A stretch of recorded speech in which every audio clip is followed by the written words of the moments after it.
একজন গণমাধ্যম কর্মী বা একজন পেশাদার সাংবাদিক যদি দেশের জন্য বা দেশের জাতির জন্য সব সময় লড়াই করে যান বা সব সময় চেষ্টা করেন এ দেশের আনাচে কানাচে দুর্নীতি বা অনিয়ম সবকিছু তুলে ধরে জাতির সামনে উন্মোচন করার চেষ্টা করেন, আর এই গণমাধ্যম কর্মী যদি আরেকজন গণমাধ্যম কর্মীর কাছে শত্রু হয়ে দাঁড়ান, তাহলে ভাবুন তো সেই ব্যক্তির পরিণতি বা সেই ব্যক্তির অবস্থা কি হতে পারে।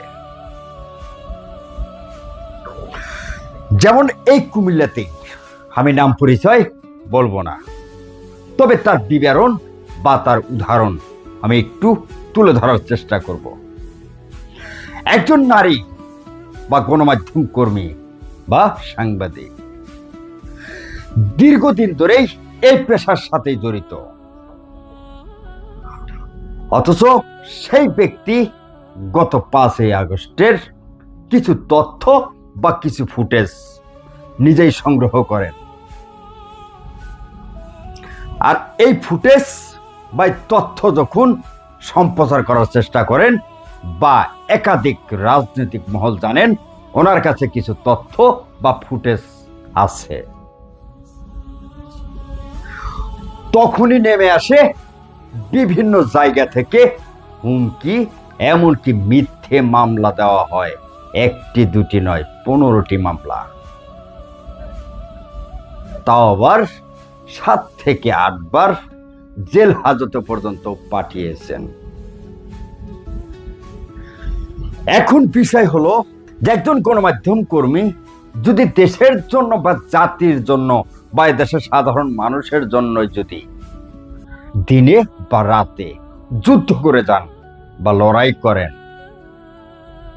বা দেশের জাতির জন্য কিছু করার চেষ্টা করেন, আর এই গণমাধ্যম কর্মী যদি এক সময় নিজেই বিপদে পড়েন, তাহলে তাকে উদ্ধার কে করবে? হয়তো আইন, না হয় নিকটস্থ থানা পুলিশ, আর না হয় তার সাথে সহযোদ্ধা বা সহকর্মী, হয়তো প্রেস ক্লাব, না হয় কোনো সংগঠন। যদি টাকার বিনিময়ে নিকটস্থ থানায় বিক্রি হয়ে যায়, এমনকি প্রেস ক্লাব সহ বিক্রি হয়ে যায়, কারণ তাকে একে একে দেওয়া হয় 15টি মামলা, 7 থেকে 8 বার হাজতখানায়। সর্বশেষ এই ব্যক্তি জেল থেকে বাইর হয়ে যখন মানববন্ধন করার চেষ্টা করে, তখন পুরা প্রেস ক্লাবকে কিনে ফেলা দেয় এই কুখ্যাত বা বিখ্যাত এই রাঘব বল বা সন্ত্রাসী ক্যাডার বাহিনী, যাদের কিছু ডকুমেন্টস আছে, যে ডকুমেন্টসের জন্যই এত আতঙ্ক। একজন নারী গণমাধ্যম কর্মীকে নিয়ে যদি এত আতঙ্ক বা এত ভয়, তাহলে কেন দেশের ক্ষতি বা জাতির ক্ষতি কেন করছেন? এখন দুঃখের বিষয় যে একজন সংবাদকর্মী বা একজন গণমাধ্যম কর্মী বা একজন সাংবাদিক, সে হোক ছোট বা বড়, যদি সে অনলাইনেও বা মাল্টিমিডিয়াতেও কাজ করে থাকেন বা কোনো পত্রিকাতেও কাজ করে থাকেন, আমার চোখে সে একজন গণমাধ্যম কর্মী বা দেশের জাতির বিবেক, যে সব সময় জাতির জন্য কিছু করার চেষ্টা করবে, দেশের আনাচে কানাচে যে কোনো ঘটনা তুলে ধরার চেষ্টা করবে। অতএব এ দেশে এমন কিছু ঘটনা আছে যে ঘটনা পুলিশ বা প্রশাসন অনেক সময় দেখে না, আর যদিও দেখে কিছু কিছু অসাধু পুলিশ প্রশাসনের কারণে ধামাচাপা রয়ে যায়। আর এই তথ্যই একজন মাঠের কর্মী যারা কাজ করেন, তারা তথ্য সংগ্রহ করে এদেশের মানুষের কাছে পৌঁছে দেন বা সম্প্রচার করেন। তখন প্রশাসনের নজরে আসলে তাৎক্ষণিকভাবেই আইনগত ব্যবস্থা নেওয়া হয়, বা এই জায়গায় এই ধরনের এত বড় একটা ঘটনা ঘটেছে সবাই জানাজানি হয় বা দেখার জন্য সৌভাগ্য হয় এ দেশের মানুষের। আর এই দেশের মানুষকে দেখানোর জন্য যদি রাতে বা দিনে গণমাধ্যম কর্মীরা জীবনের ঝুঁকি নিয়ে তথ্য সংগ্রহ করে তুলে ধরার চেষ্টা করে, তাকে আবার দমন করার জন্য এদেশেরই কিছু অসাধু ব্যবসায়িক বা রাজনৈতিক ব্যক্তি আছে এই গণমাধ্যম কর্মীকে ধ্বংস করার জন্য উঠে পড়ে লাগে। আর তাদেরকে সহযোগিতা করে আমাদের মতো কিছু গণমাধ্যম কর্মী আছে যারা প্রেস ক্লাব পরিচালনা করে, সংগঠন পরিচালনা করে।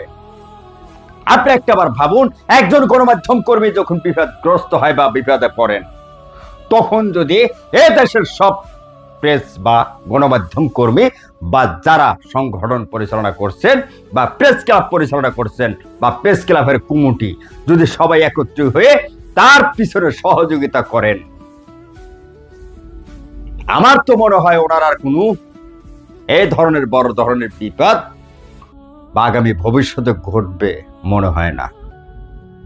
কিন্তু দুঃখের বিষয় একটাই, যদি একজন এ দেশের গণমাধ্যম কর্মী বা সাংবাদিক বা অনলাইন প্রেস মিডিয়াতেও কাজ করে, সেও যদি কোনো ঝামেলায় বা কোনো বিপদে পড়েন বা মামলা মোকদ্দমা করেন, এমনকি তার বাড়িঘরে হামলা দেওয়া হয়, আমাদের মতো গণমাধ্যম কর্মীরা আছে, তাদের সাথে হাত মিলে তাকে ধ্বংস কিভাবে করা যায় সামান্য কিছু টাকার জন্য, যে টাকা তাকে দমন করার জন্য প্রেস ক্লাবে মাত্র 1.5 লক্ষ টাকার বিনিময়েও তার নিউজ সম্প্রচার করতে দেয়নি। এমনকি সরাসরি কোর্ট প্রাঙ্গণে বলা হয় সে তো আমাদের কেউ না, আমাদের প্রেস ক্লাবের কোনো সংগঠনে নেই। তাহলে একটাবার ভাবুন, এদেশের যাত্রী, এদেশের সাধারণ জনগণ বা গণমাধ্যম কর্মী বা সাংবাদিক যারা আছেন রাস্তায় মাঠে কাজ করতেছেন, তাহলে কি সংগঠন বা প্রেস ক্লাব ছাড়া কোনো রাস্তাঘাটে কাজ করতে পারবেন না? তবে এ বিষয় নিয়ে বিস্তারিত আমি তুলে ধরার চেষ্টা করব। এই গণমাধ্যম কর্মীর নাম কি, এমনকি বাবার নাম কি, কোথায় তার জন্মস্থান, সে বর্তমানে কি করছেন, তার সাথে কি কি ঘটনা ঘটেছে, কতগুলো মামলা দেওয়া হয়েছে, মিথ্যে মামলা, এমনকি কোর্ট প্রাঙ্গণ থেকেও ফৌজদারি আইন যাকে বলা হয় লঙ্ঘন করেও তাকে আটক করে জেল হাজতেও পাঠানো হয়েছে। আবার তাকেও বলা হয়েছে এক প্রেস ক্লাবের সভাপতি, ওনাকে চেনেই না, উনি ওনাদের সংগঠনের কেউ না। পুরো বিস্তারিত নিয়ে আমি মোহাম্মদ রেজা থাকবো আগামী যে কোনো পর্বে কুমিল্লা ক্রাইম বার্তাতে। তবে এ বিষয়ে যদি কেউ হয়তো আমার বিপক্ষে বা পক্ষে মতামত থাকে সরাসরি বলতে পারেন।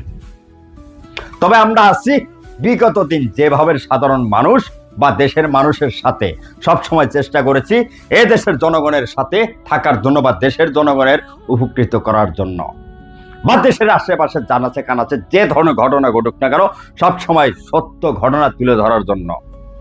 আর যে কোনো গণমাধ্যম কর্মী বিপদ বা যে কোনো হামলা বা মামলা সব ধরনের সহযোগিতা আমাদের কুমিল্লা ক্রাইম বার্তা করে আসছে, আগামীতেও এভাবেই করব।